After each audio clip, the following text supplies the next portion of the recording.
सिमरपुर गांव के जंगल में अनेक पक्षी रहते थे। उनमें से एक कबूतर बाबा था, जिस पर काफी लोग अपनी मदद मांगने के लिए आया करते थे। कबूतर बाबा सबके कष्ट के समाधान बताकर उन्हें चिंता मुक्त कर दिया करता था, जिसके पश्चात सभी पक्षियां कहते थे, तोता, अरे जय हो बाबा की, जय हो बाबा की। आपकी वजह से कल मेरा बेटा परीक्षा में पास हो गया। जय हो बाबा की। मैना, हाँ, आपकी वजह से हमारे जो पैसे चोरी हुए थे ना, वो पैसे वापस मिल गए। बाबा, देखा संतानों, मेरी शरण में आकर मेरी बातों को अच्छे से सुनोगे तो तुम्हें ऐसे ही फल प्राप्त होगा। मुझे भी मेरा फल प्रदान कर दो। मैं तुम्हारा इतना कार्य पूर्ण कर दिया है, कुछ दक्षिणा तो दो। तोता, हाँ गुरुजी, मेरा बेटा पास हो गया है, ये लीजिए 101 रुपए। मैना, और बाबा जी, जो मुझे पैसे मिले हैं ना, उनमें से ये सोने की अंगूठी आप रख लीजिए और खाना भी खा लीजिए ये। बाबा, जरूर बच्चों, बस ऐसे ही अपने दुख चिंता मेरे पास लाकर दे दिया करो, जिससे तुम खुश रहो और मुझे भी धन सुख की प्राप्ति हो। सभी लोग बाबा की जयकारा लगाकर अपने घर चले जाते हैं। वहीं सारा धन समेटकर कबूतर बाबा अपने घर में आकर कहता है, बाबा, अरे वाह, क्या बेवकूफ बनाया।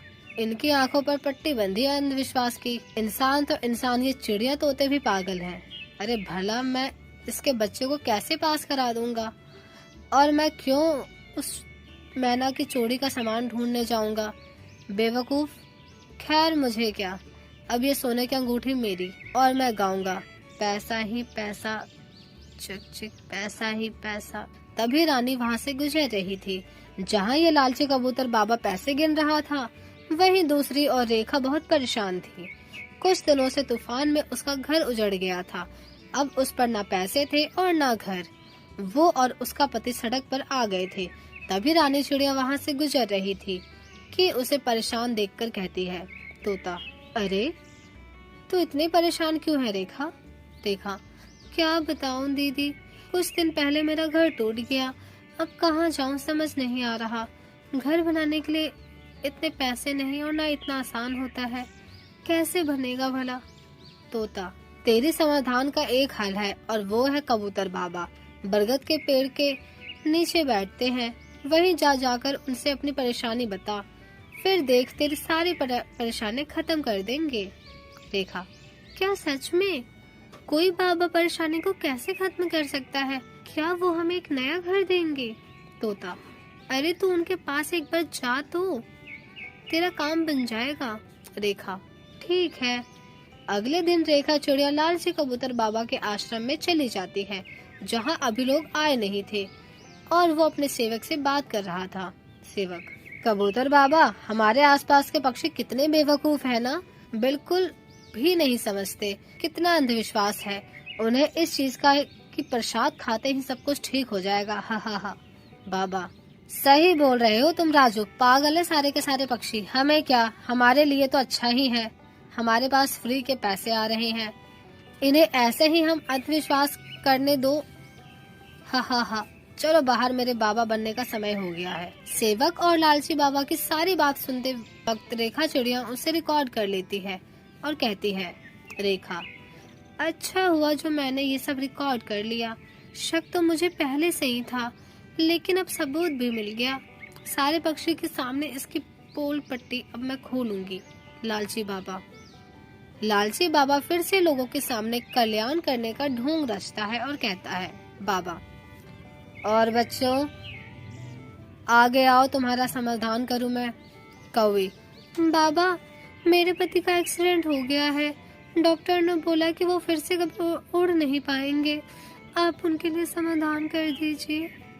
बाबा, रो मत पुत्री, तुम्हारा पति बहुत जल्दी ठीक हो जाएगा। ये लो, ये तुम प्रसाद रखो और अपने पति को खिला देना। 3-4 महीने बाद वो उड़ने लगेगा। तभी रेखा चिड़िया आकर कहती है, रेखा, लालची कबूतर बाबा, अपना ढोंग रचना बंद करो। तुम किसी को ठीक नहीं कर सकते, किसी के कष्ट को खत्म नहीं कर सकते। तुम्हारा सच मेरी आंखों के सामने आ गया है। कौवी, अरे तुम बाबा के लिए ऐसे क्यों कह रही हो, पाप चढ़ेगा तुम्हें। रेखा, अरे कौवे जी, और आप सभी पक्षी अब मेरी बात ध्यान से सुनिए और यकीन कीजिए, ये वीडियो देख लीजिए खुद। तभी रेखा चिड़िया के कहने पर सभी उस ढोंगी लालची बाबा की असलियत को जान जाते हैं। फिर उसे टमाटर और पत्थर फेंककर मारते हुए कहते हैं, तोता, अरे ये तो ढोंगी टिकला, मारो उसे मारो।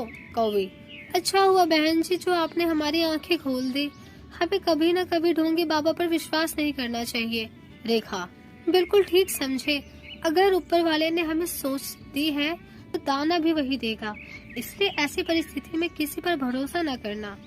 रेखा चिड़िया उस ढोंगी बाबा के बारे में सबको बता देती है, जिसके बाद वो जंगल छोड़कर चला जाता है। रोशनी चिड़िया अपने पति टुन्नू कबूतर के साथ खुशी खुशी रहा करती थी। टुन्नू कबूतर बहुत आलसी और कामचोर किस्म का था। धीरे धीरे ठंड आने लगती है। रोशनी चिड़िया सुबह चाय बनाकर अपने कबूतर पति को देते हुए कहती है, रोशनी, अजी चाय पी लो, सुबह हो गई, फिर से काम पर जाना है आपको। टुन्नू, मुझे माफ कर दो, मुझे सोने दो, नींद आ रही है बहुत और ठंड भी लग रही है, जरा पंखा बंद कर दो। रोशनी, अरे कहाँ ठंड हो रही है जो इतनी ज्यादा ठंड लग रही है आपको? आप चुपचाप उठो वरना मैं आपको चाय से जला दूंगी। टुन्नू, अच्छा उठ गया, भाग्यवान, चिल्ला क्यों रही हो सुबह सुबह? ऐसे ही ठंड लग रही है, ऊपर से सर्दी आ रही है, रजाई निकाल देना। रोशनी, कौन सी गलत फहमी में जी रहे हो? अभी तो सिर्फ नवंबर चल रहा है, दिसंबर से ठंड आती है। टुन्नू, मुझे ठंड लग रही है, ऐसा करना मेरे लिए गर्म पानी कर देना। रोशनी, तुमसे उठा नहीं गया, लेकिन उठने से पहले मुझे 10 काम बता दिए, आलसी कहीं के। तभी कबूतर नहाते हुए कहता है, कबूतर, आहा, लगता है आज मैं बीमार पड़ जाऊंगा, या मुझे ज्यादा ठंड लग रही है। ओह, पानी तो बहुत ही ठंडा है, अभी भी गाना गा लेता हूँ। ठंडे ठंडे पानी से नहाना चाहिए, गाना आए ना आए गाना चाहिए। नहाकर कबूतर बाहर आ जाता है और नाश्ता करता है, फिर काम पर चला जाता है। ऐसे ही वक्त गुजरता है। अब ठंड पड़ जाती है, कभी कभी रात में तो ओले भी पड़ते हैं, जिससे मौसम और ज्यादा ठंडा हो जाता है। अगले दिन वो फिर से उठता है और कहता है, टुन्नू, आहा, बाप रे रोशनी, ठंड बहुत बढ़ गई है, मैं नहीं ऑफिस जाऊंगा आज और ना नहाऊंगा मैं, मुझे अच्छा लगेगा अगर मैं बीमार हो गया तो।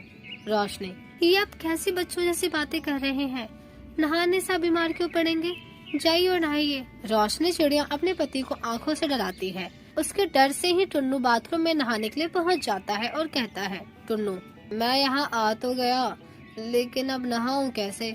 बीवी को बेवकूफ बनाकर बाहर आ जाता हूँ, पानी शरीर पर थोड़ा थोड़ा डाल लेता हूँ। ऐसा कहकर टुन्नू बाहर आ जाता है।